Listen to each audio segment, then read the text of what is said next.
대부분 참가자들이 부정선거 음모론을 주장하는 지표와는 선을 긋는 모습을 보이기도 했는데요. 함께 영상 보고 오겠습니다. 아니요, 상관없어요. 자유롭게 하도록 내주라고요. 아시겠어요? 아니, 아까 왜 이렇게 했는 거 아니면? 아니요, 상관없어요. 사람이 없어가지고. 젊은 사람들이 자주적으로 하잖아요, 지금. 저도 듣고 있어요. 그걸 하려고 해요. 무슨 말이냐면 저도.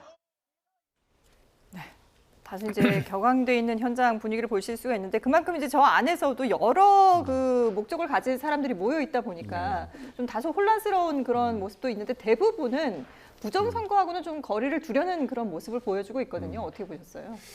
이게 실은 제가 인천 연수을 당협위원장이고요. 저희 관내에서 송도 5동 같은 경우는 투표용지가 부족해서 중단이 됐었습니다. 근데 제가 선관위에 물어보니까 몇 명이 집으로 돌아가는지 모르는 거예요. 네. 그리고 또 대기표를 나눠주지도 않았습니다. 그러니까 이게 생각보다 제보를 통해서 알려줬고 SNS에 알려졌지만 선관위가 제대로 파악하지 못하고 있습니다. 그렇다면 갑자기 투표용지가 없다고 한다면 진짜 적극적인 의사가 없는 사람은 돌아가는 거잖아요. 그러니까 이런 부분은 그런 어떤 상황을 만들어진 자체가 문제고요. 무엇보다도 이게 현장에 나온 공무원들은 일반직 공무원이고요. 이 문제가 오후 1~2시를 기점으로 해가지고 투표용지가 부족하다고 얘기를 했습니다. 송파뿐만이 아니라 송도에서도 그렇다고 하더라고요. 근데 선관위에서 그걸 되게 뒤늦게 얘기를 한 거죠. 원래 투표용지는 전날에 다 이송이 돼야 됩니다. 네. 그리고 투표용지가 옮겼을 때는 경찰 입회해야 되고요. 그다음에 원래는 투표용지에 다 넘버링이 돼 있습니다. 근데 넘버링이 안 된 것들을 수기로 썼다는 거잖아요. 그렇다면 여러 가지 선거법을 위긴 정황은 뚜렷합니다. 그리고 무엇보다도 실제로 못한 상황도 있다는 거죠. 그래서 제가 이게 부정이다 아니면 부실이다 그걸 다 떠나서 일정 부분 투표용지 부족으로 이 사태가 났다는 거잖아요. 그래서 저는 저분들은 일종의 어떻게 본다면 정치권이나 아니면 언론을 통해서 우리가 부정선거를 주장하는 사람과 같이 소위 말해서 하나를 묶이는 부분에 대해서 거부감이 있습니다. 그렇기 때문에 저도 뭐 정치인이고 저 가보고 싶은 마음이 있습니다. 저도 언젠간 가겠지만 가서 뭐 제가 발언을 하거나 그게 아니라 한 사람의 시민으로서 2030이 왜 저렇게 분노하고 저도 생각해 볼 때 재선거가 좀 쉽지 않다는 건 느껴집니다. 그렇지만 저들이 얘기하는 재선거는 뭐냐면 특정 진영이 선거를 이겼다, 졌다. 그렇기 때문에 이긴 쪽에서는 이겼으니까 나몰라라고 진 쪽에서는 이걸 해야 된다. 이게 아니라는 거죠. 예.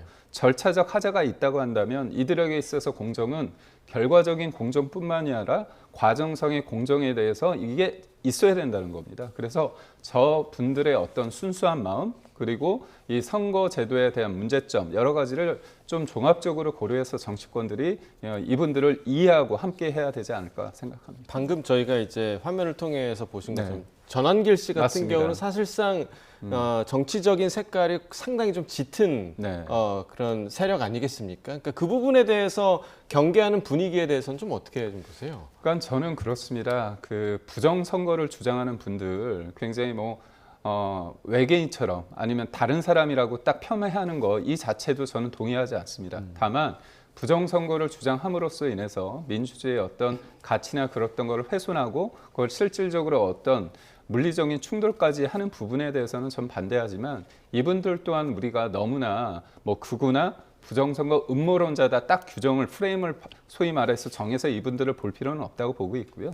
의외로 이 선거 제도와 그 사전 투표에 대해서 좀 문제를 인식하는 분들이 많습니다. 그러다 보니까 지금 국민의힘이나 아니면 보수층, 중도 보수층에서는 투표율이 높습니다. 그래서 이거를 사전 투표를 문제라고 생각하는 사람들은 음모론자고 부정선거 주장하는 사람이다 이렇게 등치하는 것도 좀 그래서 현장에 있는 분들 입장에서는 여튼 지금의 부정선거를 주장하는 사람들이 어떻게 인식되고 있느냐 그렇다면 그들과 소위 말해서 하나로 묶일 때 가지는 그 부담감 나의 선의가 왜곡될 수 있다는 그런 어떤 부담감과 어떤 거부감이 작용하는 것 같습니다. 예.